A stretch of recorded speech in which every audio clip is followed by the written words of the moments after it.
Hind. Welcome back in magnet physics classes.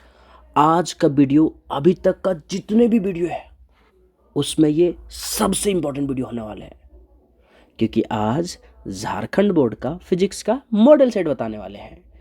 एक बात और, चाहे ये कमज़ोर बच्चा हो, तेज बच्चा हो, एवरेज बच्चा हो, मॉडल सेट सारे बच्चे के लिए इम्पोर्टेंट है। और एक बात मैं कमज़ोर बच्चों के लिए बता देना चाहता हूँ कि जिस बच्चों को ऐसा लग रहा है कि सर कुछ ऐसा बता दीजिए ना, जस्ट मैं कम से कम पास कर जाऊँ, तो ये मैं आपको वादा करता हूँ कि ये वीडियो को बढ़िया से देख लो, समझ लो, और जो आपको कंसेप्ट बता रहे हैं, ट्रिक बता रहे हैं, उसको पढ़ने का बढ़िया से रिसोर्सेस जो बता रहे हैं उसको पढ़ लो। पास नहीं, अच्छे स्कोर कर जाओगे। और जितना भी अभी तक मॉडल सेट का वीडियो आप लोग देखे होंगे, ये सबसे आप लोगों के लिए बढ़िया और यूज़फुल होने वाला है, एकदम मज़ा आने वाला है। तो कमज़ोर बच्चों के लिए भी है, तेज़ बच्चों के लिए भी है, और एवरेज बच्चों के लिए। देखो, और एक जो सबसे सीक्रेट बात अभी बताने वाला हूँ वो ये है कि बताओ मॉडल सेट में कितना ऑब्जेक्टिव दिया होगा? 25। तो मैं आप लोगों को 25 नहीं 75 बताने वाला हूँ। बोल सर 25 में 75 ये कैसे हो गया? हाँ, यही तो बात है। 25 ऑब्जेक्टिव तो यहाँ दिया है, और उसके आसपास जितने भी इंपॉर्टेंट ऑब्जेक्टिव बनेंगे वो भी मैं बता देने वाला हूँ। ऐसा क्यों? क्योंकि जो क्वेश्चन ऑब्जेक्टिव यहाँ दे दिया है वो तो पूछेगा, तो अच्छी बात है, लेकिन हो सकता है उसके आसपास ला भी घुमा के पूछ दे। तो 25 नहीं 75 ऑब्जेक्टिव बताने वाला हूँ, और सब्जेक्टिव भी बताने वाला हूँ कि तुम कहाँ से पढ़ोगे, और बढ़िया जगह से पढ़ोगे जहाँ तुम्हें समझ भी आ जाए। तो चलिए आज के वीडियो शुरू करते हैं। तो पहले ऑब्जेक्टिव से शुरू करना पड़ेगा आपको, हालांकि पता ही होगा कि है ना। मॉडल सेट में थोड़ा सा बेसिक बता देते हैं कि आपका जो 70 मार्क का टेस्ट कितना होता है बता। तो 3 घंटे का है ना, सब्जेक्टिव फिजिक्स का है। बाकी चीज़ें हैं कि इसमें क्वेश्चन कितने हैं, 48 है। टोटल कितने ऑब्जेक्टिव क्वेश्चन है? 25 है ना।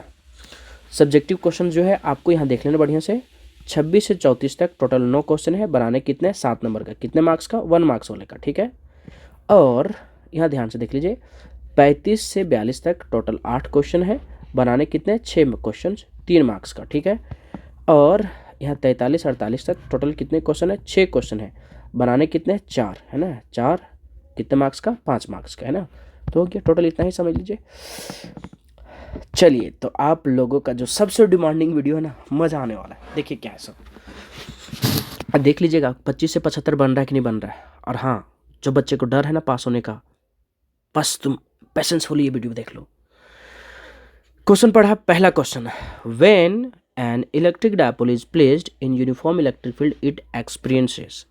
क्वेश्चन को बढ़िया से देखिए, इलेक्ट्रिक डायपोल को है ना यूनिफॉर्म इलेक्ट्रिक फील्ड में। अब यहाँ क्वेश्चन समझिए कि क्वेश्चन यहाँ दिया है क्या चाहिए, यूनिफॉर्म इलेक्ट्रिक फील्ड में जब रखेंगे तो क्या एक्सपीरियंस करेगा। तो यूनिफॉर्म फील्ड में आपका इलेक्ट्रिक फील्ड में जो डायपोल एक्सपीरियंस करता है वो ओनली क्या करता है? टॉर्क प्रोड्यूस करता है। क्या प्रोड्यूस करता है? टॉर्क, ठीक। मतलब कि यहाँ क्या फोर्स प्रोड्यूस करता है? No force, no force. अब यहाँ समझिए, बढ़िया से समझिए, अगर यही क्वेश्चंस को ट्विस्ट करके ऐसे लिख दिया जाए, नॉन यूनिफॉर्म, क्या लिख दिया जाए बता दो? नॉन यूनिफॉर्म इलेक्ट्रिक फील्ड, तो अब यहाँ जो होगा वो आंसर चेंज कर जाएगा। और आंसर क्या होगा पता है आप लोग को? अब यहाँ जो होगा नॉन यूनिफॉर्म में वो होगा torque and force both produces. बताओ, एक क्वेश्चन था कितना बन गया? यहाँ 2 बन गया। बात समझ में आ गया कि जब इलेक्ट्रिक डायपोल को कहाँ रखेंगे? यूनिफॉर्म इलेक्ट्रिक फील्ड में, तो क्या प्रोड्यूस करेगा? फोर्स, टॉर्क ने प्रोड्यूस करेगा। तो क्वेश्चंस के अनुसार आपका ओनली क्या चाहिए? नेट, या ओनली क्या चाहिए? टॉर्क, नॉट फोर्स, है ना। ये यूनिफॉर्म इलेक्ट्रिक फील्ड में एक क्वेश्चन था, कितना बन गया? 2। अब इसे क्वेश्चन से तुम बना सकते हो 4 क्वेश्चन। बोले 4 क्वेश्चन? हाँ, कैसे? अच्छा, ये इलेक्ट्रिक फील्ड था और कौन था? Electric dipole. अगर यहाँ मैग्नेटिक डायपोल रहेगा, बढ़िया से सुनो, मैग्नेटिक डायपोल रहा और यहाँ क्या रहा? इलेक्ट्रिक फील्ड की जगह मैग्नेटिक फील्ड। और इसी पे क्वेश्चन आगे भी दिया है, अभी दिखा देंगे हम। मैग्नेटिक फील्ड तो सेम होगा। सेम कैसे होगा कि अगर यूनिफॉर्म बोलेगा, यूनिफॉर्म मैग्नेटिक फील्ड, तो वहाँ क्या प्रोड्यूस करेगा? Only torque, no force. और अगर उसमें नॉन यूनिफॉर्म दे दे तो उसमें टॉर्क प्रोड्यूस करेगा और फोर्स दोनों प्रोड्यूस करेगा। मतलब कि जब इलेक्ट्रिक डायपोल हो या फिर इलेक्ट्रिक फील्ड हो, इलेक्ट्रिक डायपोल के साथ इलेक्ट्रिक फील्ड और मैग्नेटिक डायपोल के साथ मैग्नेटिक फील्ड, तो यूनिफॉर्म होगा तो टॉर्क प्रोड्यूस होगा, चाहे इलेक्ट्रिक डायपोल हो या मैग्नेटिक डायपोल हो, और फोर्स यहाँ प्रोड्यूस नहीं करेगा यूनिफॉर्म में, और नॉन यूनिफॉर्म हो तो दोनों प्रोड्यूस करेगा। तो एक की जगह कितना क्वेश्चन हो गया? 4। मजा आएगा। अब देखिए इसमें क्वेश्चन नंबर कौन सा? दूसरा, कि two charge sphere are separated by a distance क्या चाहिए? डी। exert force क्या चाहिए? F on each other. If charges are double and distance between them is double, then the force is, ये question जेक 2013 में भी पूछा था, सॉरी 23 में भी पूछा था और 24 में पूछा था, मॉडल सेट में दे दिया। देखिए इसमें जितना भी क्वेश्चन बनेगा सब पैटर्न समझ लो। दो चार्जेस फिर ठीक है, एक यहाँ Q1 मान लेते, एक को क्या मान लेते? Q2। दोनों के बीच का डिस्टेंस क्या है? D। दोनों के बीच में फोर्स क्या लग रहा है? F। ठीक है, और नीचे इधर इफ चार्जेज आर डबल, ये लाइन जो है ना सबसे इंपॉर्टेंट है। इफ के बाद इफ चार्जेज आर क्या चाहिए? Double, and distance between them is also double. समझो, तो दो चार्जेज के बीच में क्या लगता है? फोर्स। F इक्वल टू क्या होता है? K Q1 Q2 बाय क्या होगा बता? तो R स्क्वायर है ना, R की जगह यहाँ D दे दिया, उससे कोई फर्क नहीं पड़ेगा, तुम R लिखो D लिखो। इंपॉर्टेंट कंसेप्ट समझो, इंपॉर्टेंट कंसेप्ट कि यहाँ क्या निकालने बोला है? F2। कब? जब चार्ज को क्या किया जा रहा है? डबल। तो ये जो कंसेप्ट है ना, ये बढ़िया से समझना है, ये जो बता रहे हैं ना अभी, ये बढ़िया से समझना है कि Q1 को डबल कर देगा तो यहाँ क्या हो जाएगा? 2Q1। Q2 को डबल किया जा रहा है, ये क्या हो जाएगा? 2Q2। R को भी डबल किया जा रहा है तो ये क्या होगा? 2R। ये इंपॉर्टेंट लाइन है, ये समझना पड़ेगा, यही लाइन को बढ़िया से समझना पड़ेगा। तो यहाँ बताओ क्या कर दे रहा है? डबल। तो F2 इक्वल टू क्या हो जाएगा? K है तो K रहने दो, Q1 की जगह 2Q1, Q2 की जगह 2Q2, और R की जगह 2R का स्क्वायर है ना। तो ऊपर में कितना हो जाएगा बताओ? 2 दूनी क्या हो गया? 4, 2 और 2 4, तो बाकी सब कुछ क्या रहा? सेम है ना। नीचे क्या हो गया? 2 का स्क्वायर कितना हो गया? 4 का स्क्वायर, 4 4 क्या हो गया? खत्म। तो F2 इक्वल टू क्या हो गया? K Q1 Q2 बाय क्या होगा? R square. अब ध्यान से देखिए, तो आपका F1 वाला ही है, तो F1 वाला है तो F2 इक्वल टू क्या हो गया? F1। F1 मतलब क्या हो गया? F, मतलब फोर्स ना घटा ना क्या हो गया? बढ़ा। ये हो गया ऑप्शन क्या हो गया? ये। लेकिन अभी जो हम बताने वाला है वो बढ़िया से समझो कि कोई भी क्वेश्चन इसी टाइप का हो, F इक्वल टू क्या होता है? K Q1 Q2 बाय क्या होता है बताओ? R square. समझो जो बता दे रहे हैं सो ये क्या है क्वेश्चन में, कि देखो क्वेश्चन का पैटर्न ही समझ जाओ। चार्ज को भी क्या किया था? डबल, और डिस्टेंस को क्या किया था? डबल। ठीक। अच्छा, अगर नया केस बनाना होता तो क्या बनता कि इसको चार्ज को भी क्या कर देता? हाफ, तो R बाय क्या होता? 2। तो चार्ज हुआ डबल और डिस्टेंस क्या हो गया? हाफ। और इसमें अगर केस बनाना हो तो क्या कर सकते हैं कि चार्जेस को क्या कर सकते हैं? हाफ हाफ, और डिस्टेंस को क्या कर सकते हैं? हाफ। फिर चार्जेस को क्या कर सकते हैं? डबल, ने चार्ज को अभी फिर से कर दो हाफ, और डिस्टेंस को क्या कर दो? डबल। तो इसका मतलब जो भी होगा, चार्ज डबल या हाफ होगा, या इसका हाफ और डबल होगा, या फिर आगे बढ़ करके ट्रिपल भी हो सकता है, हाफ भी हो सकता है। तो क्वेश्चंस के अनुसार आपको सिंपली चलना है कि डबल बोलेगा डबल कर देना, हाफ बोलेगा तो हाफ। अगर एक क्वेश्चन एक्स्ट्रा के तौर पे, एक्स्ट्रा पे ऐसे दे देता कि देखिए कि एक चार्ज है, चार्ज को क्या कर दिया? डबल। ठीक है, चार्ज को क्या कर दिया? डबल, और डिस्टेंस को क्या कर दिया? हाफ। डिस्टेंस को क्या कर दिया? हाफ। तो इसको बोल रहा है डबल कर दिया, मतलब 2Q1, इसको क्या हो गया? 2Q2, और डिस्टेंस को क्या कर दिया? हाफ। ट्रिपल वगैरह कुछ भी कर सकते हैं ना। तो यहाँ क्वेश्चन क्या बन गया अब यहाँ? तो यहाँ के ऊपर में देखो, खुद से तुम दिमाग में कैलकुलेट कर सकते हो। अच्छा, 2 गुने 2, ऊपर में कितना बढ़ा? 4, मतलब 2Q1 2Q2 लिख के दिखा दे रहे हैं, और नीचे क्या हो गया? R बाय क्या होगा? 2 का स्क्वायर। तो ऊपर में कितना हो गया? 4K Q1 Q2, नीचे क्या हो गया? R का स्क्वायर, नीचे क्या हो गया? 4, नीचे लो 4 कहाँ चला गया? ऊपर 16। तो K Q1 Q2 बाय क्या हो गया? R square. कितना गुना बढ़ गया बता? 16 गुना। बस खत्म। तो उसके अनुसार कौन सा ऑप्शन हो जाता? बताओ। 16 ऑप्शन नहीं दिया है। समझा? क्वेश्चंस मतलब आपको समझना है कि डिस्टेंस डबल करेगा, हाफ करेगा, मतलब जो इफ करके जो लिखता है ना उसके बाद इंपॉर्टेंट। एक क्वेश्चन की जगह आपका यहाँ भी 4 बन गया। चलिए यहाँ देखिए, सिंपल सी क्वेश्चन है ये वाला। क्या क्वेश्चन है कि इलेक्ट्रोस्टैटिक पोटेंशियल है ना, बढ़िया से देखिए यहाँ क्या लिखा है कि the electrostatic potential on perpendicular bisector due to electric dipole is, जिसके कारण क्या होता है? 0 है ना। देखिए ये तुम्हारा क्या हो गया बताओ? -Q, ये क्या हो गया बताओ? +Q। इसको बोलते हैं क्या चाहिए? परपेंडिकुलर बाइसेक्टर और इक्विपोटेंशियल सरफेस। तो यहाँ इक्विपोटेंशियल सरफेस पे क्या होता है? 0, और एक्सियल पे जो आता है वो कितना हो गया? KP बाय क्या हो गया? R स्क्वायर है ना। और पोटेंशियल जो होता है डायपोल के कारण 1 बाय क्या होता है? R square. कितना क्वेश्चन बता दिए यहाँ? 3। याद रख लो कि electrostatic potential on perpendicular bisector, इसी को बोलते हैं 3 नाम से: परपेंडिकुलर बाइसेक्टर, इक्विपोटेंशियल सरफेस और ब्रोडन पोजीशन। तो आपका कितना हो गया? 0। हाँ, ये क्वेश्चन है, the capacity of parallel plate capacitor increases when. देखिए इसमें क्वेश्चन बहुत सारा बनता है, बहुत सारा क्वेश्चन बनता है। सी इक्वल टू होता है क्या बताओ, ये एप्सिलॉन नॉट बाय क्या होता है, डी इंटू क्या होता है, copper. Parallel plate capacitor filled with dielectric constant, है ना। तो बताइए एरिया से रिलेटेड बात की है ना, तो बोला है कि कैपेसिटी पैरेलल प्लेट का क्या करना है, इंक्रीज। तो सी है किसके डायरेक्टली प्रोपोर्शनल है, एरिया का, और इन्वर्सली प्रोपोर्शनल किसका बताओ, डिस्टेंस का। अब खुद से दिमाग लगा लो। क्वेश्चन यहाँ पूछा क्या चाहिए, एरिया अगर डिक्रीज करेगा, डायरेक्टली प्रोपोर्शनल है, अगर एरिया डिक्रीज किया, एरिया अगर डिक्रीज किया तो कैपेसिटेंस भी क्या करे, घट जाएगा। तो ऑप्शन ये नहीं होगा, क्योंकि इंक्रीज करना है ना। Area of the plate is क्या चाहिए, इंक्रीज। ऑफ कोर्स अगर ये बढ़ेगा तो कैपेसिटेंस भी क्या होगा, बढ़ेगा। Distance between the plate is increases, अगर डी इंक्रीज हुआ तो सी क्या करेगा, घटेगा। ये तो नहीं होगा, फिर क्या बोला, नन ऑफ दिस। तो कौन होगा, बी। आप सोचो यहाँ क्वेश्चन कितना दिया है, एरिया पे रिलेटेड, डिस्टेंस भी दे सकता है, डिस्टेंस को डबल कर सकता है, हाफ कर सकता है, जो पास्ट में ऑलरेडी क्वेश्चन पूछ चुका है। अब आते हैं क्वेश्चन नंबर कौन सा, 5। वाह वाह वाह।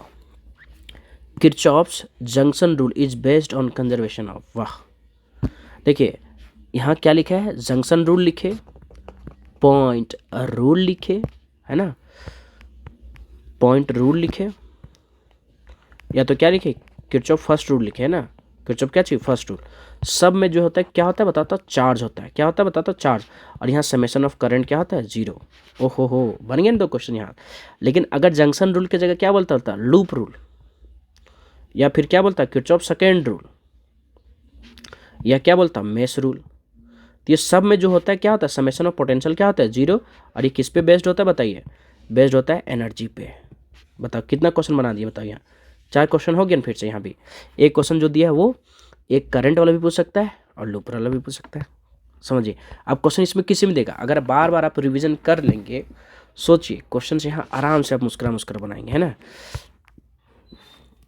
The resistivity of material of conductor depends. ये क्वेश्चन ना कन्फ्यूजन टाइप से क्रिएट करता है, हालांकि ये पूछ चुका ऑलरेडी।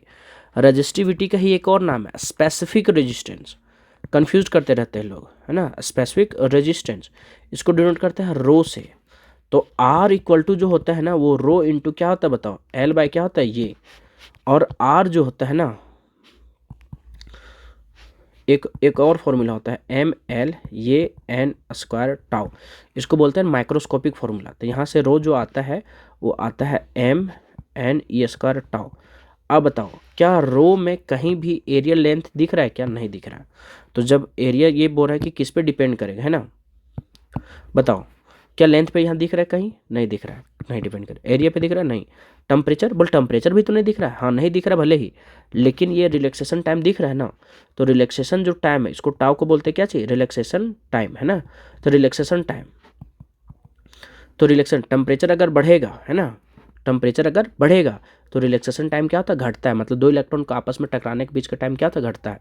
तो टेम्परेचर अगर बढ़ जाएगा तो आपका जो है टाउ क्या घट जाएगा, और फिर आपका रेजिस्टिविटी भी क्या होगा, बढ़ जाएगा। मतलब टेम्परेचर बढ़ने से रेजिस्टेंस और रेजिस्टिविटी दोनों क्या करता है, बढ़ता है। मतलब किस पे डिपेंड करता है, टेम्परेचर पे। कितना सिंपल क्वेश्चन है। तो रेजिस्टिविटी के बारे में क्या सीख गया कि ये लेंथ और एरिया पे डिपेंड नहीं करता है, किस पे डिपेंड करता है, टेम्परेचर पे। मस्त क्वेश्चन। हाँ हाँ, या मूविंग चार्ज प्रोड्यूसेस। देखिए मूविंग चार्ज में आपको बोला नहीं कि यूनिफॉर्म है कि नॉन यूनिफॉर्म है। तो इलेक्ट्रिक फील्ड नहीं, दोनों प्रोड्यूस करेगा। ओनली मैग्नेटिक फील्ड नहीं, इलेक्ट्रिक फील्ड और मैग्नेटिक फील्ड दोनों प्रोड्यूस करेगा। अब यहाँ से हम आपको बता दे रहे कंसेप्ट, समझिए। जब आपका अगर चार्ज है तो दो केस में होगा। पहला केस में क्या हो सकता है, रेस्ट में। दूसरा केस में क्या हो सकता है, मोशन में। अब मोशन में भी दो तरह से हो सकता है। एक बार हो सकता है यूनिफॉर्म मोशन में हो, दूसरी बात हो सकता है क्या चाहिए, नॉन यूनिफॉर्म मोशन में हो, है ना। तो बताइए जब रेस्ट में रहेगा तो सिर्फ इलेक्ट्रिक फील्ड को क्या लिखता है, ई से। और जब यूनिफॉर्म में रहा तो दो चीज़ें, इलेक्ट्रिक फील्ड और मैग्नेटिक फील्ड को क्या लिखता है, बी से। लेकिन अगर नॉन यूनिफॉर्म में रहा तो तीनों चीज़, इलेक्ट्रिक फील्ड भी, मैग्नेटिक फील्ड भी और इलेक्ट्रोमैग्नेटिक वेव। तो ये मोशन बोला है तो दो चीज़ तो करेगा ही ना कम से कम, इलेक्ट्रिक फील्ड और क्या चाहिए, मैग्नेटिक फील्ड। मतलब ऑप्शन कौन होगा, सी। याद रख लेना है, बहुत बढ़िया। कितना क्वेश्चन बता दिए हैं बताइए, 3 क्वेश्चन यहाँ भी हो गया। Magnetic effect, electric current was discovered by, तो कौन डिस्कवर किया था, ऑरस्टेड, है ना। मैग्नेटिक फील्ड का ऐसा यूनिट क्या होता है, टेस्ला। ऐसा यूनिट क्या होता है, टेस्ला। एक्स्ट्रा बता दिया, लोग प्यार से टेस्ला को टेक्ला भी कहते हैं। या magnetic needle is kept in या non uniform magnetic field it experiences. देखिए मैग्नेटिक नीडल को ही क्या कहते हैं, मैग्नेटिक डायपोल। फिर से बोलिए, मैग्नेटिक नीडल को ही क्या कहते हैं, मैग्नेटिक डायपोल। और कौन सा है बता तो, नॉन यूनिफॉर्म। तो मैग्नेटिक फील्ड इट एक्सपीरियंसेस, वाह आ गया ना, क्वेश्चन रिपीट हो गया ना। तो मैंने बोला था कि जब नॉन यूनिफॉर्म रहेगा तो दोनों प्रोड्यूस करेगा, टॉर्क भी प्रोड्यूस करेगा और क्या चाहिए, फोर्स भी। तो यहाँ क्या, या टॉर्क बट नॉट फोर्स, गलत, नीदर फोर्स नॉट, गलत, या force and torque, of course कौन सा, सी। यही क्वेश्चन हम शुरुआत में बता रहे थे। कौन सा क्वेश्चन बताइए, क्वेश्चन देखिए ये वाला, ये क्वेश्चन जाके नीचे भी पूछा है, मतलब आपको बढ़िया से समझने की जरूरत है। देखिए तो क्या हो गया बता तो, यहाँ यूनिफॉर्म की जगह क्या लिख दिया, नॉन यूनिफॉर्म। तो नॉन यूनिफॉर्म में दोनों प्रोड्यूस करेगा, है ना। क्वेश्चन यहाँ रिपीट मारा ना, जरूरी नहीं कि सेम क्वेश्चन है, पर कंसेप्ट आपका आधार है ना सेम। हाँ हाँ, अब यहाँ एक बहुत प्यारा सा क्वेश्चन आया कि for which of the following is magnetic susceptibility negative, है ना। तो बढ़िया से समझ लो, देखो यहाँ फेरोमैग्नेटिक मटेरियल है, पैरामैग्नेटिक है, फेरोमैग्नेटिक और डायमैग्नेटिक। तो जब मैग्नेटिक ससेप्टिबिलिटी बात किया जाए तो किसके लिए है, आपका है तो डायमैग्नेटिक के लिए। सुनो अब सुनो, मैग्नेटिक ससेप्टिबिलिटी को क्या लिखते हैं, काय से, है ना। तो यहाँ लिख दे रहे हैं काय जो है तुम्हारा क्या होगा, नेगेटिव, और क्या होगा, स्मॉल होगा। तो इसका मतलब डायमैग्नेटिक के लिए याद हो गया। क्वेश्चन में यहाँ पूछा है मैग्नेटिक ससेप्टिबिलिटी नेगेटिव, अब हो सकता है वहाँ पॉजिटिव पूछ दे, तो पॉजिटिव किसका होता है बताओ, फेरोमैग्नेटिक का। तो काय जो होता है, काय मतलब मैग्नेटिक ससेप्टिबिलिटी, पॉजिटिव होता है और क्या होता है, लार्ज, है ना। तो क्वेश्चन में अगर ट्विस्ट कर दे तो यहाँ से बना सकते हो कि काय इक्वल टू क्या होता है बताओ, नेगेटिव, इसका भी पॉजिटिव होता है और क्या होता है, लार्ज। मतलब समझिए, तो पॉजिटिव किसका किसका, पी से, पैरा का पॉजिटिव, फेरो को भी पॉजिटिव, मतलब पी से पॉजिटिव और एफ से फिर से पॉजिटिव और डाई का नेगेटिव, ऐसे बस बता दिए, है ना। तो क्या समझ में आ गया, यहाँ एक क्वेश्चन नहीं, कितना क्वेश्चन हो गया, 3, कि मैग्नेटिक ससेप्टिबिलिटी नेगेटिव किसका, डाई का, लेकिन फेरो का और पैरा का क्या होगा, पॉजिटिव। लेकिन पॉजिटिव के साथ अगर क्वेश्चन में ऐड कर दे इसका, सॉरी छी, पैरामैग्नेटिक लार्ज नहीं स्मॉल होता है, पैरामैग्नेटिक क्या हो गया, स्मॉल, और क्या होता है, पॉजिटिव, इसका लार्ज होता है किसका, फेरोमैग्नेटिक का। अब क्वेश्चन एक बहुत इंपॉर्टेंट क्वेश्चन आ गया, Lenz's law according with, Lenz's law बताइए, कंजर्वेशन ऑफ क्या होता है, एनर्जी। फिर से बताइए, लेंजेस लॉ कंजर्वेशन ऑफ क्या हो गया, एनर्जी, याद रख लो, सिंपल है। हाँ, अब यूनिट ऑफ क्या हो गया, सेल्फ इंडक्टेंस, है ना। ये ऑलरेडी एग्जाम में पूछा जा चुका है ना, वो भी पूछा जा चुका है, कौन सा, लेंजेस लॉ, है ना। तो बताइए यूनिट ऑफ सेल्फ इंडक्टेंस क्या होगा, तो इसका होगा हेनरी। अब बताओ हेनरी का यहाँ इंडक्टेंस दिया है, किसका, सेल्फ इंडक्टेंस। तो अगर म्यूचुअल इंडक्टेंस पूछ लिया जाए तो म्यूचुअल इंडक्टेंस हो, इसी का एक और नाम है ना, कोफिशिएंट ऑफ क्या चीज़, सेल्फ इंडक्शन और कोफिशिएंट ऑफ म्यूचुअल इंडक्शन। तो सेल्फ इंडक्टेंस बोला जाए या म्यूचुअल इंडक्शन, दोनों का ऐसा यूनिट क्या होता है बताओ, हेनरी होता है। अच्छा, पूछने के लिए भी पूछा है ऐसा यूनिट, और लेकिन हो सकता है कि डायमेंशनल फॉर्मूला पूछ लिया जाए। तो डायमेंशनल फॉर्मूला अगर इसका उतना ही इंपॉर्टेंट है तो म्यूचुअल इंडक्टेंस को कैपिटल एम से लिखते हैं, सेल्फ इंडक्टेंस को एल से लिखते हैं ना। तो आपका एम हो या एल हो, दोनों का आपका डायमेंशनल फॉर्मूला क्या होता है, सेम, और क्या होता है, M L square T minus two, ये माइनस टू, एकदम याद रख लीजिए। ये बहुत भी आई है, कई बार पूछा है और अगली बार भी आने के चांस है। अरे जैसे कहने का अर्थ ये है कि सेल्फ इंडक्टेंस का ऐसा यूनिट दिया है, मतलब सेल्फ इंडक्टेंस का क्वेश्चन दिया है, तो हो सकता है वहाँ म्यूचुअल का पूछ दे, या तो हो सकता है कि लगे हाथ क्या पूछ दे, डायमेंशनल फॉर्मूला। तो याद रखना भी आसान है, क्यों, क्योंकि तीनों में क्या होता है, two two two two two, दो में plus m1 L square minus two, ये माइनस टू। तो पावर अब ध्यान से देखेंगे तो m1 में 1 होता है, बाकी सब में 2 2, लेकिन m और l में प्लस पावर होता है और t और ये में माइनस होता है। याद रखना आसान हो गया। अब आइए यहाँ क्वेश्चन नंबर कौन सा, 13 में, कि what is the reactance of capacitor in DC circuit. देखो ये क्वेश्चन ना बढ़िया से समझना, इस टाइप का अगर क्वेश्चन देगा तो हो सकता है तुम फंस जाओ। याद रखना है, रिएक्टेंस पूछा है, क्या पूछा है बताओ, रिएक्टेंस, है ना। कैपेसिटिव रिएक्टेंस मतलब यहाँ से क्या पूछा पता है, ये यहाँ पूछा है आपका छी पूछा है आपका कैपेसिटिव रिएक्टेंस। कौन सा रिएक्टेंस बताइए तो, कैपेसिटिव रिएक्शन, जिसको क्या लिखते थे, एक्सिस है, और एक्सएल मतलब इंडक्टिव रिएक्टेंस, किसका, डीसी का। तो यहाँ आपको हम दोनों बताने वाले हैं। देखिए तो आपको ये पूछा है, क्या पूछा है, ये पूछा है एक्स सी। देखिए आराम से क्या है सो, तो फ्रीक्वेंसी अगर समझिए तो डीसी सर्किट के लिए फ्रीक्वेंसी क्या होता है, 0, एकदम याद रख लो। क्या डीसी सर्किट में फ्रीक्वेंसी के बारे में बात करते हैं, नहीं। तो डीसी सर्किट में आपका फ्रीक्वेंसी क्या होता है, 0। अब खेल समझो, एक्सएल इक्वल टू क्या होता है, ओमेगा एल, और ओमेगा इक्वल टू क्या होता है बताइए, 2 पाई क्या होता है बताओ, एफ। तो एक्स एल इक्वल टू हो गया 2πfl, है ना। और बताइए यहाँ एक्स इक्वल टू क्या होता है 1/ωc, तो ओमेगा की जगह क्या रखेंगे 2πfc। आप बताओ फ्रीक्वेंसी क्या होता है डीसी सर्किट का 0, अगर 0 हुआ तो 2πf की जगह क्या रखेंगे 0।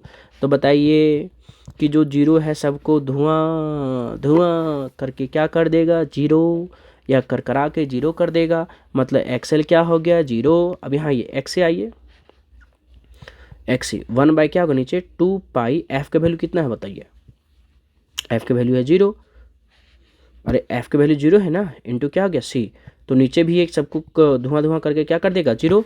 और 1 अगर 0 हुआ तो 1/0 क्या होता है इन्फिनिटी। अब नाम सुन लो, नाम कई बच्चे नहीं जानते हैं, बता दे रहे हैं ना। एक्सी को रहेगा तो इसको बोलेंगे कैपेसिटिव रिएक्टेंस, ठीक है, ठीक है। और एक्सएल रहेगा तो इंडक्टिव रिएक्टेंस, है ना। दोनों रिएक्टेंस ही होता है, लेकिन कैपेसिटर रहेगा तो उसको, है ना। तो बताओ अब यहाँ क्वेश्चन एक नहीं, कितना क्वेश्चन बन गया 3। अगर डीसी सर्किट का फ्रीक्वेंसी पूछेगा तो 0, अगर रिएक्टेंस पूछेगा तो इन्फिनिटी, जो हमको टिक मारना है, अगर उसी में इंडक्टेंस पूछ दे तो तुम्हारा वहाँ क्या मानना पड़ेगा 0। समझो क्वेश्चन, समझो आराम से। 13 नंबर क्वेश्चन जो है दिया है कि what is the reactance of capacitor, capacitor दिया है, वहाँ हो सकता है इंडक्टर का पूछ दे तो इंडक्टर का क्या हो जाएगा 0। हो सकता है वहाँ फ्रीक्वेंसी पूछ दे कि बताइए कि फ्रीक्वेंसी ऑफ डीसी सर्किट, तो उसका भी क्या होगा 0। तो एक जगह पे 3 क्वेश्चन बता दिए ना। बताइए the transformation ratio of a step up transformer is, देखिए ट्रांसफॉर्मेशन रेशियो को क्या बोलते हैं के, है ना। के का डेफिनेशन होता है आपका वोल्टेज इन सेकेंडरी और वोल्टेज इन किस में प्राइमरी। आउटपुट किस में मिलता है सेकेंडरी में, और इनपुट किस में देना पड़ता है प्राइमरी में, है ना। फिर number of turns in secondary, number of क्या होगा बताओ टर्न्स इन क्या चाहिए प्राइमरी। लेकिन याद रखना है कि करंट का क्या होता है उल्टा, ऊपर में क्या होता है आईपी, नीचे क्या होता है आईएस, मतलब यहाँ आईपी ऊपर नीचे आईएस। ट्रांसफॉर्मेशन रेशियो, अच्छा कौन सा ट्रांसफॉर्मर है स्टेप अप, तो अप है तो ये ग्रेटर देन क्या होगा 1। अगर स्टेप डाउन होता तो दिमाग लगा लीजिए खुद से, तो आपका के क्या होता लेस देन 1, खत्म। एक की जगह कितना हो गया 2, तो मोर देन 1, और उसमें क्या हो जाएगा लेस देन क्या चाहिए 1, अप है तो ग्रेटर देन 1, अगर स्टेप डाउन है तो less than 1। Suitable for disinfecting water, है ना। देखिए सुटेबल तो ये तुम्हारा कौन है बताइए अल्ट्रावायलेट। इसी से तो हम लोग क्या करते बताओ, अल्ट्रावायलेट का एक और यूजेस था कौन सा लासिक आई सर्जरी में, वेरी इंपॉर्टेंट है। प्लस में वाटर को to kill germs and bacteria और प्यूरीफाई वाटर, है ना। कई बार देखा होगा कि ओजोन से क्या किया O3 से प्यूरीफाई किया जाता है वाटर को, खास करके जो बैटरी वगैरह में लगाया जाता है ना। Which of the following waves is minimum wave length, वाह वाह वाह वाह वाह। इस टाइप का क्वेश्चन आप लोग को जो अगर दे देगा तो मज़ा आ जाएगा, है ना। एक आप लोग को ट्रिक बताए थे जो काफ़ी फेमस भी हुआ था, क्या था ट्रिक वो, गर्लफ्रेंड एक्स उसकी भी आई मगर रुकी नहीं, ये बताए थे ना एक बार। बोल कब बताए थे सर, नहीं याद है, अच्छा कोई बात नहीं, चलिए नहीं याद है तो कोई बात नहीं, इसके बारे में हम लोग सीख लेते हैं कि इंपॉर्टेंट बातें है ना। चलिए क्या है सो, अच्छा जी से गामा रे, एक्स से एक्स रे, यू से यूवी रे, भी से विजिबल रे, आई से इंफ्रारेड रे, एम से माइक्रोवेव, आर से रेडियो वेव। अब यहाँ जो बता रहे हैं ना वो बहुत इंपॉर्टेंट है, एकदम बहुत इंपॉर्टेंट है। ये ऑर्डर में याद रखना जरूरी है। ऑर्डर में याद रखना क्यों जरूरी है, क्योंकि क्वेश्चन इसी से बनता है। तो अगर जी से पूछ लिया जाए ना तो जी गामा रे है तो गामा रे का होता है क्या चाहिए हाईएस्ट फ्रीक्वेंसी, एकदम याद रख लेना कौन सा फ्रीक्वेंसी हाईएस्ट फ्रीक्वेंसी। अच्छा एक बात बताओ, गामा रे का हाईएस्ट फ्रीक्वेंसी तो आपका रेडियो वेव का क्या होगा बताइए, रेडियो वेव का क्या होगा लोवेस्ट फ्रीक्वेंसी, ना समझा, अरे फ्रीक्वेंसी अगर एक का हाईएस्ट हो गया तो दूसरा का लोवेस्ट नहीं होगा, एक का हाईएस्ट हो गया एक का क्या हो गया बताइए तो हाईएस्ट, तो दूसरा को क्या होना पड़ेगा लोवेस्ट होना पड़ेगा, जाहिर सी बात है ना। ये क्या हो गया फ्रीक्वेंसी, है ना। बोले ऐसा क्यों सर, आप समझो कि E इक्वल टू क्या होता है बताओ HF, मतलब एनर्जी किसके डायरेक्टली प्रोपोर्शनल? फ्रीक्वेंसी का। और आपको पता होना चाहिए कि एफ जो होता है सी बाय क्या होता है? लैम्बडा, मतलब फ्रीक्वेंसी किसके इन्वर्सली प्रोपोर्शनल? लैम्बडा का। आप समझो कि यहाँ खेल कितना खेला गया है, फ्रीक्वेंसी हाईएस्ट तो एनर्जी भी क्या होगा? हाईएस्ट। यहाँ इसका एनर्जी क्या हो गया? लोवेस्ट। मतलब गामा रे का हाईएस्ट फ्रीक्वेंसी और गामा रे का हाईएस्ट एनर्जी, रेडियो वेव का लोवेस्ट फ्रीक्वेंसी और रेडियो वेव का लोवेस्ट एनर्जी। अच्छा, तो वेवलेंथ ये क्या हो जाएगा? हाईएस्ट। किसका सॉरी हाईएस्ट फ्रीक्वेंसी हुआ ना, तो इसका क्या हो जाएगा? लोवेस्ट वेवलेंथ हो जाएगा। क्या हो जाएगा बताइए तो? लोवेस्ट। अगर पूछ लिया जाए बताओ कि लोवेस्ट वेवलेंथ कौन होगा, तो कौन होगा? गामा रे का। यहाँ क्या होगा बताओ? लोवेस्ट नहीं, अब ये क्या हो जाएगा? हाईएस्ट। अब क्वेश्चन समझो, हाईएस्ट वेवलेंथ। अब समझो क्वेश्चन, कितना क्वेश्चन इसमें बन रहा है। सो एकदम गर्दा उड़ा के क्वेश्चन बनेगा। समझो क्या है सो क्वेश्चन कैसे बन रहा, सुनो। अगर यहाँ क्वेश्चन क्या दिया है, अभी क्वेश्चन दिया है ये कि बताइए which of the following wave has minimum wavelength. तो मिनिमम वेवलेंथ किसका होगा? गामा रे का। अब क्वेश्चन मिनिमम की जगह पे अगर क्या बोल दे, हाईएस्ट वेवलेंथ या फिर लार्जेस्ट वेवलेंथ, तो लार्जेस्ट वेवलेंथ किसका हो जाएगा? रेडियो वेव का। तो रेडियो वेव ऑप्शन में दिया ही नहीं, तो रेडियो वेव से फिर पहले कौन है? माइक्रोवेव। तो फिर माइक्रोवेव का, माइक्रोवेव नहीं, उससे पहले कौन? इंफ्रारेड। तो इंफ्रारेड तो कौन हो जाता? ये। नहीं समझ में आया, इसीलिए ऑर्डर में आग रखना क्या है? ज़रूरी है। अब बताइए, अगर मिनिमम के जगह पे अगर आपका वेवलेंथ की जगह फ्रीक्वेंसी पूछ देता कि which of the following has a क्या चाहिए? Minimum frequency. तो मिनिमम फ्रीक्वेंसी इसमें मिनिमम किसका है बताओ? सबसे मिनिमम मतलब लोवेस्ट।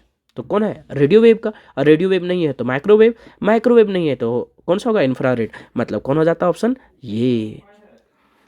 तो कितने सारे क्वेश्चंस बन जा रहे इससे, बहुत सारे। अच्छे से पढ़ो, मजा आ जाएगा, है ना। अच्छा बताओ, वेवलेंथ फ्रीक्वेंसी की जगह अगर एनर्जी दे देता, अगर क्वेश्चन इसमें पूछ देता, बताइए कि लार्जेस्ट एनर्जी किसका है, तो ऑफ कोर्स कौन सा हो जाता? गामा रे का। समझ में आ रहा है? कितना इंपॉर्टेंट बात बता दी। सो एक क्वेश्चन नहीं, बहुत सारा क्वेश्चन हो जाएगा। देखिए, मुस्कुरा मुस्कुरा ना सारा पढ़ लेंगे। आपको भी पता है कि झारखंड का जेक का जो है अध्यक्ष भी चुना जा चुका है ना। अगर आपको नाम पता है तो कमेंट करके ज़रूर बताएं। चलिए देखिए, अब हम लोग जो है यहाँ से देखिए कि the image found by simple microscope. देखो यहाँ सिंपल माइक्रोस्कोप दिया है, लेकिन मैं सभी माइक्रोस्कोप को बता दूंगा, कंपाउंड माइक्रोस्कोप को भी बता दूंगा। क्यों? क्योंकि यहाँ दिया है सिंपल का, हो सकता है वहाँ पूछ दे किसका। चलिए आराम से समझिए, आराम से समझिए। देखिए, जब भी हम लोग सिंपल माइक्रोस्कोप के बारे में बात करेंगे तो लेंस लेना पड़ेगा। कौन सा लेंस लेना पड़ेगा? ये। तो ये लेंस जो है तुम्हारा वो है आपका कन्वेक्स लेंस। ठीक है, ठीक है।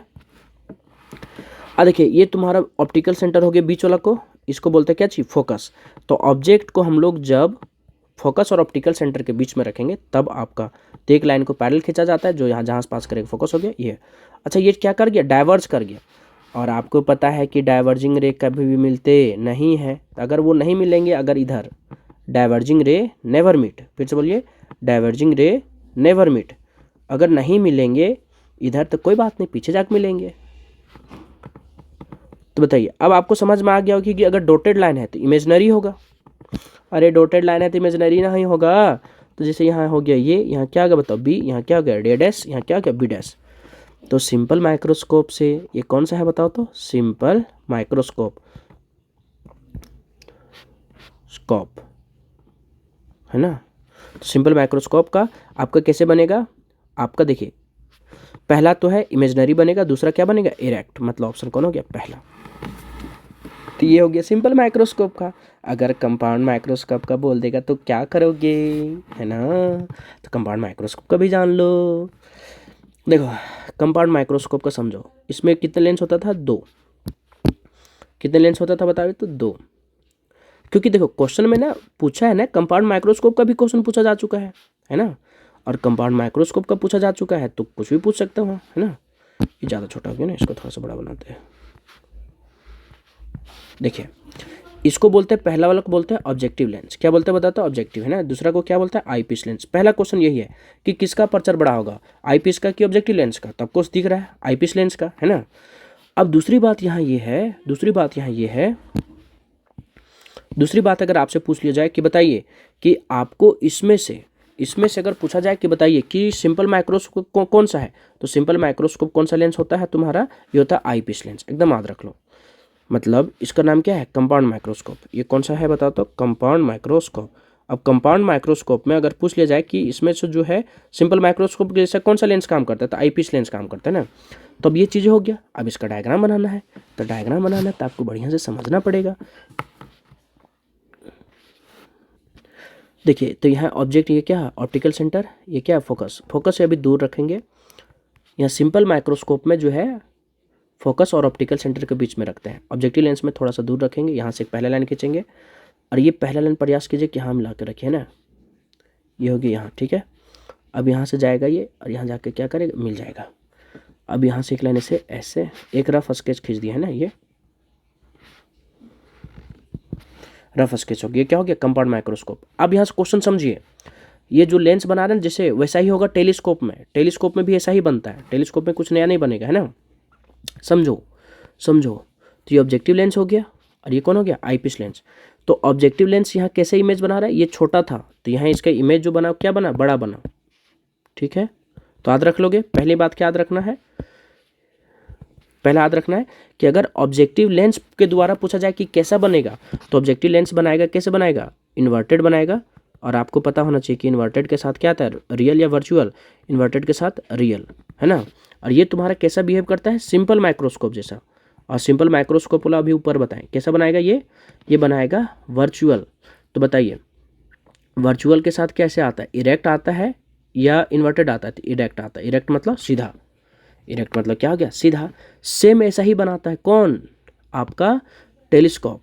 टेलीस्कोप भी क्या बनाता है, सेम ऐसा ही बनाता है टेलीस्कोप। देखिए टेलीस्कोप का नाम लिया और उसका एक और क्वेश्चन आ गया ना कि the focal length of objective and eyepiece of telescope F है। बताओ, बढ़िया से देखो, बढ़िया से देखो, बढ़िया से देखो, एकदम मजा आने वाला ये क्वेश्चन, बहुत बढ़िया क्वेश्चन है। देखिए ये क्वेश्चन क्या बोला है, ब्लैक वाला ले लेते हैं ना। Focal length of objective lens and eyepiece lens of telescope. अच्छा, ऑब्जेक्टिव लेंस को हम लोग क्या लिखते थे, एफओ। एफओ यहाँ कितना दिया है, कैपिटल एफ, ठीक है। फिर क्या है, आईपीस लेंस, आईपीस का क्या दिया, स्मॉल एफ। आईपीस लेंस को हम लोग क्या मानते थे, एफ ई, तो ये क्या होगा, स्मॉल एफ दिया है। और तो उसके बाद पूछा मैग्नीफाइंग पावर, गजब। तो मैग्नीफाइंग पावर क्या होता था बताओ, हमेशा ऑब्जेक्टिव लेंस ऊपर और नीचे क्या होता था, आईपीस लेंस। हमेशा याद रख लीजिए एफओ बाय एफ ई, है ना। तो बताओ एफओ कितना दिया है, कैपिटल एफ, और ये कितना दिया, स्मॉल एफ। बताओ एक क्वेश्चन ये दे दिया है, तो ऑप्शन कौन हो गया आपका, कैपिटल बाई ए। ऑप्शन कौन हो गया, सी। अच्छा, इसका ऑप्शन मार चुके थे ना, हम मार चुके 17 का 18 का भी हो गया। और याद रख लेना इसमें क्वेश्चन एक बात और, कि length of telescope, length of क्या होगा, टेलीस्कोप, या length of tube. Length of tube क्या होगा बताओ, बताओ ऑब्जेक्टिव लेंस प्लस क्या होगा बताओ, तो ये आईपीस लेंस है ना। एल को क्या बोलेंगे, length of tube. Length of क्या चीज, ट्यूब, किसका ट्यूब, किसका ट्यूब, टेलीस्कोप का, है ना। या फिर क्या बोल सकता है, distance between two lens, objective lens और कौन सा, उसमें भी दो लेंस होता है, ऑब्जेक्टिव लेंस होता है और आईपीस लेंस होता है, उसमें भी सेम डायग्राम बनता है। डायग्राम ऐसे ही नहीं बनता है, मतलब जैसे यहाँ बना है उसका डायग्राम थोड़ा डिफरेंट रहता है। बोल कैसे रहता है, उसको थोड़ा बना दीजिए, देखो बना देंगे तो बहुत टाइम लगेगा ना, इसीलिए थोड़ा सा बताइए। इसमें आईपीस क्या, इसका ऑब्जेक्टिव लेंस क्या होता था, बड़ा, और आईपीस क्या होता है, छोटा, है ना। यहाँ से ऐसे खींचते हैं, ऐसे करके खींचा जाता है, यहाँ से फिर ऐसे करके सेम आता है ऐसे, ठीक है। बोल सर अगर इसको हमको देखना है तो टेलीस्कोप को वीडियो हम अपलोड कर दिए, कहाँ, यूट्यूब में, बढ़िया से देख सकते हो, डिटेल बताएं।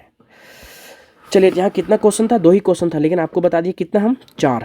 ऑब्जेक्टिव लेंस का क्वेश्चन पूछ सकता है, आईपीस का पूछ सकता है, सिंपल माइक्रोस्कोप का, तो इतना सारा, फिर टेलीस्कोप का। तो टेलीस्कोप में भी पूछेगा ऑब्जेक्टिव लेंस कैसा बनाता है, तो इन्वर्टेड एंड रियल। टेलीस्कोप में पूछेगा बताइए कि आईपीस लेंस कैसा बनाता है, तो सिंपल माइक्रोस्कोप जैसा, मतलब वर्चुअल और क्या चीज, इरेक्ट, बस। अब बाकी यहाँ 2 क्वेश्चन बता दिए। मैग्निफिकेशन एफ बाय क्या होगा, एफ बाय एफ ई, मतलब कैपिटल एफ दिया है यहाँ और small F. Length of tube बता दिए। 19 नंबर क्वेश्चन है ना, वाह। The size of the obstacle for the diffraction of क्या चाहिए, लाइट। ये देखो डिफ्रैक्शन ऑफ लाइट के लिए जो होना चाहिए ऑब्स्टेकल, ऑब्स्टेकल मतलब क्या हो गया, ऑब्जेक्ट, वो दोनों का क्या होना चाहिए, सिमिलर साइज होना चाहिए। बी द ऑर्डर ऑफ क्या चाहिए, वेवलेंथ ऑफ क्या चाहिए, लाइट, मतलब जितना होगा वेवलेंथ का साइज उसके अकॉर्डिंग ही होना चाहिए क्या चीज़ इसमें, ये ऑब्स्टेकल, डिफ्रैक्शन ऑफ क्या चाहिए, लाइट। लेकिन अगर बोलेगा यहाँ कौन सा बताओ कि बी मच लार्जर देन, मतलब द ऑब्स्टेकल से, the size of obstacle much larger than the wavelength of क्या चाहिए, लाइट। इसमें कौन सा ऑप्टिक्स में, रे ऑप्टिक्स में। तो यहाँ 1 नहीं 3 क्वेश्चन हो गया। और वेव ऑप्टिक्स में क्या होना चाहिए, सुनिए, हम लोग जो है रे ऑप्टिक्स में मानते हैं कि लाइट रे कैसे चलता है, स्ट्रेट लाइन। तो स्ट्रेट लाइन कब, जब ऑब्जेक्ट क्या होगा, बड़ा, जैसे मिरर हो गया, बड़ा मान के चल रहा है, लेंस हो गया, टेलीस्कोप हो गया, ये सब ऑब्जेक्ट को हम लोग क्या मान के चल रहा है, बड़ा, इसलिए स्ट्रेट लाइन लिए। लेकिन वेव ऑप्टिक्स में हम लोग जो है लाइट रे को कैसे मानते हैं कि साइनोसोडियल चल रहा है। क्योंकि साइनोसोडियल क्यों चल रहा है, क्योंकि हम लोग इसको नैनोस्कोप से देख रहे हैं, बहुत छोटा करके देख रहे हैं, इसीलिए बोला जाता है कि वेव ऑप्टिक में जो है कि ऑब्स्टेकल बहुत क्या आना चाहिए, छोटा, किसके कंपेयर में, वेवलेंथ का। और वेवलेंथ के कंपेयर में, क्योंकि वेवलेंथ जो होता है लाइट का वो कहाँ से कहाँ होता है बताइए, 400 नैनोमीटर से 700 नैनोमीटर। तो इसके ऑर्डर में होना चाहिए, क्या चाहिए, तब हम लोग डिफ्रैक्शन को ऑब्जर्व करेंगे। इससे अगर हम लोग का जो है ऑब्स्टेकल मतलब ऑब्जेक्ट का साइज क्या होगा, ज़्यादा, तब हम लोग उसको क्या बोलते हैं, रे ऑप्टिक्स। और वेव ऑप्टिक्स में क्या होगा कि इसके क्या होगा, छोटा होगा, इसीलिए हम लोग लाइट को स्ट्रेट लाइन। ऐसे नॉर्मल आंख से देखेंगे तो क्या दिखेगा, स्ट्रेट लाइन दिखेगा लाइट रे। लेकिन उसको अगर हम लोग माइक्रोस्कोप से देखेंगे, नैनोस्कोप से देखेंगे, तो लाइट रे आपको स्ट्रेट लाइन नहीं, कैसा दिखाई देगा, आपको दिखाई देगा वो ऐसे ऐसे, साइनोसोडियल। चलो 19 के बाद कौन सा आ गया, 20 नंबर, बहुत इंपॉर्टेंट है ये क्वेश्चन, तो बहुत फेमस क्वेश्चन है। द फेनोमेना, कलर चेंज कर लेते हैं ना, the phenomena by which of nature light is transverse. Transverse वाला कौन सा तुम्हारा, वो है तुम्हारा पोलराइजेशन ऑफ लाइट, है ना। बहुत फेमस क्वेश्चन है, कई बार बोर्ड में पूछा चुका है, हमें लगता है 2 बार, है ना, 2 बार कम से कम पूछा होगा बोर्ड में। The dimension of Planck's constant is. अब देखो इस टाइप को क्वेश्चन दे दिया होगा, बच्चे डर जाएंगे, बोल सर क्या होगा बताइए, ई इक्वल टू क्या होता है बताओ, एच एफ। तो एच के बारे में पूछा है ना, तो एच एफ इक्वल टू क्या लिख सकते हैं, ई। तो एच इक्वल टू क्या होगा बताओ, ई बाय क्या होगा, एफ, है ना। अच्छा एनर्जी जो होता है, ई को एनर्जी बोलते हैं, एनर्जी किसके बराबर होता है, वर्क का। क्योंकि अगर एस आई यूनिट सेम तो डायमेंशनल फॉर्मूला भी क्या होगा, सेम। तो वर्क का भी जूल और एनर्जी का भी जूल। तो वर्क की जगह क्या लिख सकते हैं हम लोग, फोर्स इंटू क्या लिख सकते हैं, टाइम, सॉरी फोर्स इंटू क्या लिख सकते हैं, डिस्प्लेसमेंट। फोर्स इंटू क्या लिख सकते हैं, डिस्प्लेसमेंट। और फ्रीक्वेंसी जगह होता है क्या, 1 बाय क्या होता है, टाइम। अरे टाइम पीरियड होता है ना, तो 1 बाय टी लिख सकते हैं। तो एच इक्वल टू क्या हो गया, एनर्जी को क्या लिख सकते हैं, फोर्स इंटू क्या लिख सकते हैं, डिस्प्लेसमेंट। और नीचे फ्रीक्वेंसी की जगह 1 बाय क्या लिख सकते हैं, टाइम, है ना। तो टाइम कहाँ चला जाएगा, ऊपर। एक्चुअली टाइम की जगह टाइम पीरियड लिखाएगा, लेकिन क्वेश्चन के अकॉर्डिंग यही लिखो। तो क्या हो जाएगा बताओ, फोर्स ऊपर चला गया, डिस्प्लेसमेंट, फिर ऊपर ही चला गया क्या चाहिए तुम्हारा, टाइम। तो क्या हो जाएगा बताओ, H Planck's constant equal to force into displacement to क्या होगा, टाइम। ऑप्शन कौन हो गया बता तो। और अच्छा सोच के देखो, अगर मान लेते क्वेश्चन तुमको अगर लॉजिकली बनाना तो कैसे बनाता, बढ़िया से समझो। अच्छा इतना पता था, ई इक्वल टू क्या होता है बताओ, H F. H equal to क्या होगा बताओ, ई बाय क्या होगा, एफ, ठीक है। तो एनर्जी इसका डायमेंशनल फॉर्मूला लिख सकता है, एनर्जी का क्या होगा, M L square T minus क्या होगा 2, और फ्रीक्वेंसी का क्या होता है, टी माइनस 1, है ना। तो एम एल स्क्वायर टी, अच्छा -1 है, ऊपर -2 है, नीचे ऊपर जाएगा तो क्या होगा प्लस में, तो -2 में एक +1 चला गया तो क्या बचेगा, -1। अब तुम चेक कर लो यहाँ से, फोर्स में टाइम का आएगा नहीं, फोर्स डिस्टेंस का आएगा नहीं, तो सिर्फ कौन आएगा, सी। तुम ऐसे भी चल सकते हो, सेकंड मेथड, और ये तुम्हारा क्या हो गया, फर्स्ट मेथड।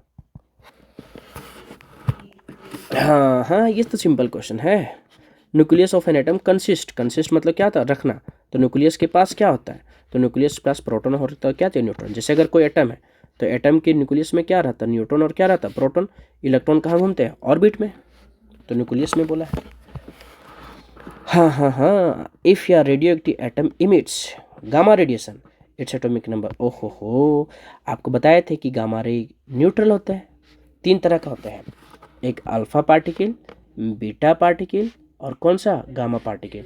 तो अल्फा पार्टिकल किसके जैसा होता है, हीलियम के जैसा। जैसे अल्फा का क्या होगा, 2 और 4 किसके सिमिलर, हीलियम का 2 और क्या हो गया 4। ये कैसे होते हैं, पॉजिटिव होता है। बीटा पार्टिकल किसके जैसा होता है, इलेक्ट्रॉन के जैसा। बोला जाता है कि beta particle is a fast moving electron. अब इलेक्ट्रॉन है ये, तो इलेक्ट्रॉन है तो पॉजिटिव भी हो सकता है, और क्या हो सकता है, नेगेटिव। बोलो इलेक्ट्रॉन दोनों होता है, अरे नहीं, जब इलेक्ट्रॉन यहाँ बीटा पार्टिकल को जब पॉजिट्रॉन बोलेंगे तो पॉजिटिव होगा, और जब हम लोग क्या बोलेंगे, बीटा पार्टिकल, तो इसको इलेक्ट्रॉन बोल सकते हैं, है ना। तो इसको लिखते हैं बीटा माइनस और बीटा प्लस, पॉजिट्रॉन। गामा क्या होता है, इलेक्ट्रोमैग्नेटिक वेव होता है, और ये ऑल इलेक्ट्रोमैग्नेटिक वेव क्या होते हैं, न्यूट्रल। अगर न्यूट्रल है तो ना इलेक्ट्रॉन को लॉस करेगा, ना गेन करेगा, ना प्रोटॉन को लॉस करेगा, कुछ नहीं करेगा।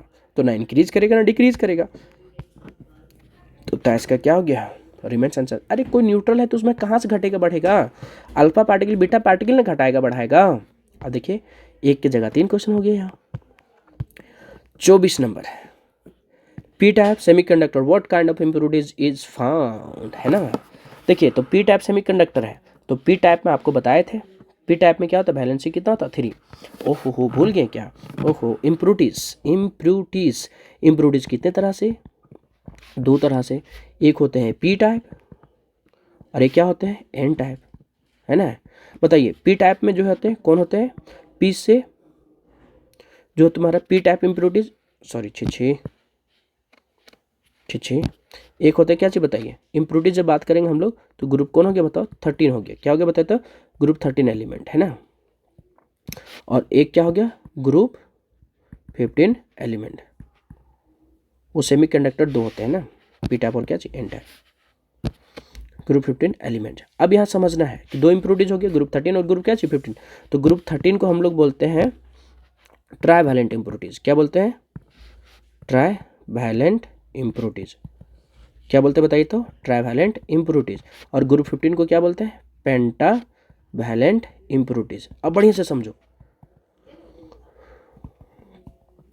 जब पेंटावैलेंट इम्प्योरिटीज को मिलाते हैं ना तो तुम्हारा क्या बनता है, इससे बनता है एन टाइप सेमीकंडक्टर। और जब ट्राइवैलेंट इम्प्योरिटीज मिलाते हैं तो क्या बनता है पी टाइप सेमीकंडक्टर। किस में मिलाते हैं, प्योर सिलिकॉन एंड क्या चाहिए जर्मेनियम को, क्या कि सेमीकंडक्टर यही ना है। तो देखिए टी से 13, अरे ट्राइवैलेंट मतलब टी से 13, पी से 15, वाह लॉजिकली है ये, पी से 15 मतलब पेंटावैलेंट, टी से 13 मतलब ट्राइवैलेंट, है ना।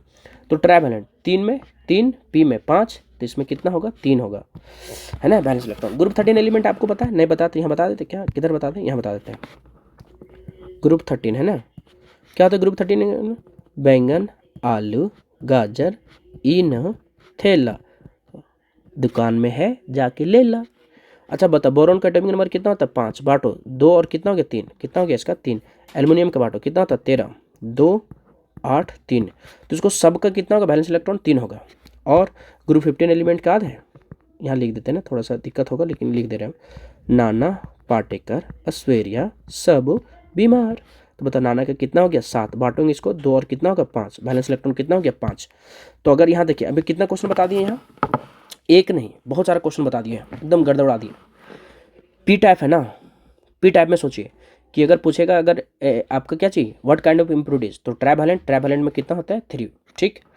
और एन टाइप में कितना हो गया 5, एक हो गया। अब क्वेश्चन अगर ऐसे पूछ लिया जाए कि जब हम लोग प्योर सिलिकॉन और जर्मेनियम में बोरॉन को मिलाते हैं तो कौन बनेगा पी टाइप और एन टाइप, तो पी टाइप। क्यों, क्योंकि बोरॉन जो है तुम्हारा ग्रुप 13 का, हर ग्रुप 13 वाला क्या बनाता है पी टाइप। नहीं समझा, सोचो कितना क्वेश्चन बन सकता है, यहाँ बहुत सारा क्वेश्चन बनेगा, बहुत सारा क्वेश्चन पी टाइप बनेगा नहीं। यहाँ सिलिकॉन जर्मेनियम में अगर बोरॉन की जगह एल्युमिनियम बोलते फिर भी P type, pure silicon germanium के साथ अगर गैलियम बोलते फिर भी क्या चाहिए पी टाइप। मतलब आपको समझना है इस बात को कि ग्रुप 13 एलिमेंट जितना भी डॉप करेगा किसके साथ, सिलिकॉन और जर्मेनियम के साथ, सारा बनाएगा पी टाइप। और यहाँ कि जितना नाना पाटेकर ऐश्वर्या सब बीमार, नाइट्रोजन फास्फोरस आर्सेनिक एंटीमनी और बिस्मथ सब जितना बनाएगा सब बनाएगा क्या चाहिए एन टाइप। और 24 के बाद last question but not least, the depletion layer of PN junction diode. देखिए depletion layer PN junction diode का है ना, तो आपको पता होना चाहिए कि आपका जब पी टाइप सेमीकंडक्टर और एन टाइप सेमीकंडक्टर को ज्वाइन कर देते हैं, P type semiconductor N type semiconductor को ज्वाइन कर दिए तो तब जाकर आपका बनता है पीएन जंक्शन डायोड। अच्छा पी में पॉजिटिव होता है, एन में नेगेटिव, तो सेमीकंडक्टर में पॉजिटिव को क्या बोलते हैं होल। तो पी टाइप में क्या हो गया बहुत सारा क्या है होल है, और एन टाइप में बहुत सारा क्या है इलेक्ट्रॉन है। अब बताओ इलेक्ट्रॉन क्या चाहेगा, इलेक्ट्रॉन इधर डिफ्यूज करना चाहे किधर होल तरफ डिफ्यूज करना चाहेगा, तो यहाँ क्रिएट हो जाएगा इधर ऐसे ऐसे। बताओ तो इलेक्ट्रॉन कहाँ से चला गया एन से कहाँ गया पी, तो जिधर से लॉस करेगा तो लॉस किधर से कर रहा है बताइए, इधर से लॉस करेगा तो यहाँ क्या होगा प्लस, इधर क्या होगा minus, plus minus plus minus, क्योंकि डिफ्यूज कहाँ किया एन से कहाँ गया पी के पास। तो ये जो लेयर बन रहा है ना पी टाइप और एन टाइप का, इसी को क्या बोलते हैं डिप्लेशन लेयर और डिप्लेशन रीजन। तो डिप्लेशन रीजन दोनों से बनता है कौन कौन, इलेक्ट्रॉन्स बोथ और क्या चाहिए। अब बता एक क्वेश्चन हो गया है होल्स और इलेक्ट्रॉन से, और एक क्वेश्चन और बता देते हैं आपका जो है थिकनेस थिकनेस ऑफ क्या चाहिए, डिप्लेशन लेयर, कहाँ रेंज होता है 0 माइक्रोमीटर टू कहाँ होता बता तो 1 माइक्रोमीटर। अब सोचिए अगर क्वेश्चन दे देगा कि बताइए कि कितना ऑर्डर में होता है, तो 1 माइक्रोमीटर एक बार ऑलरेडी पूछा जा चुका है। तो यहाँ 2 क्वेश्चन हो गया ना, इतने सारे क्वेश्चंस बता दिए डिप्लेशन लेयर का। तो डिप्लेशन लेयर में क्या किसके कारण बनता है, इलेक्ट्रॉन प्रोटॉन। एक और बात बता दें, ये CBSE 2024 में पूछा गया और मॉडल सेट किस में दे दिया, झारखंड बोर्ड का 2025 में। 25 नहीं, बहुत सारे क्वेश्चन आपका गर्दा उड़ा दिए, आप बार बार रिवीजन कीजिए, मजा आने वाला है। अब आगे आपको अगला 2 मिनट में बताने वाले हैं क्या चीज़ कि सब्जेक्टिव को कैसे और कहाँ से पढ़ें। देखिए सब्जेक्टिव को बहुत बढ़िया से, जितना भी सब्जेक्टिव जितना भी यहाँ है सब देखिए हम बता चुके कहाँ, क्रैश कोर्स में मैग्नेट फिजिक्स क्लासेस के आपका यूट्यूब चैनल पे है। मैग्नेट फिजिक्स क्लासेस के यूट्यूब चैनल पे जाइए, प्लेलिस्ट बना हुआ है वहाँ सबका आप देख सकते हैं जाकर के, क्रैश कोर्स है ना, सब ये क्वेश्चंस आपको क्या है मिल जाएगा सब। और उससे सबसे ज़्यादा इंपॉर्टेंट बात यह है कि जो 43 नंबर क्वेश्चन है 5 नंबर का, आपको बढ़िया से सबसे पहले 5 नंबर का पढ़ना है। ये सब क्वेश्चन सब दिया गया है ना, और 5 क्वेश्चन देखिए हम बता रहे हैं, इससे इतना क्वेश्चन पास मार्क्स का आ जाएगा। देखो मेरे तरफ से जो VVI क्वेश्चन है इसमें सब डाल दिया VVI क्वेश्चन। हालांकि 44 नंबर क्वेश्चन पूछा गया 2000 क्या चाहिए और 2024 में, तो इसका चांस कम है, लेकिन 43 का चांस खूब है आने का, 45 का भी चांस खूब है आने का, 46 का, 47 का, 48 का। इसका थोड़ा सा कम है, किसका, लेकिन क्या पता पूछ दे, क्योंकि पिछले बार पूछा था कौन सा, यहाँ रिफ्लेक्शन है ना, रिफ्लेक्शन वाला पूछा था है ना। तो देखिए जितने भी 5 नंबर का क्वेश्चन सारा मिल जाएगा कहाँ आपको, पहले प्लेलिस्ट में मिल जाएगा मैग्नेट फिजिक्स क्लासेस का। और हम फिर से बता रहे हैं ये क्वेश्चन सब इंपॉर्टेंट है, VVI क्वेश्चन है। हमको लगता है ना कि इस बार जो है ना 5 नंबर का क्वेश्चन बहुत ज़्यादा मिल जाएगा, किसमें, आपका 2025 के एग्जाम में, इसीलिए अच्छे से पढ़िए। आपका जैसे हो गया क्या चाहिए, AC जनरेटर हो गया, ट्रांसफार्मर, दोनों दे सकता है या एक तो रहेगा ही रहेगा, इसीलिए अच्छे से पढ़िए, इसको एकदम एक भी नहीं छोड़िए। और इतना अगर पढ़ लिया तो 100% पास कर जाएंगे, और पास क्या अच्छा स्कोर कर जाएंगे। और जितना ऑब्जेक्टिव बताए हैं फिर से बार बार, और ये जो PDF है कहाँ मिलेगा, मैग्नेट फिजिक्स क्लासेस के टेलीग्राम चैनल पर। एक आप लोग से रिक्वेस्ट है कि वीडियो अगर यहाँ तक देख लिए हैं तो कमेंट करके ज़रूर बताएं कि आप वीडियो किस क्षेत्र से देख रहे थे, अपना गाँव का नाम, अपना कस्बा, डिस्ट्रिक्ट, या फिर जो आपके आसपास का फेमस जगह उसका नाम कमेंट बॉक्स में कमेंट कर सकते हैं। और बताइए ज़रूर कि वीडियो कैसा लगा। पढ़ते रहिए, मेरे तरफ से wish you all the best.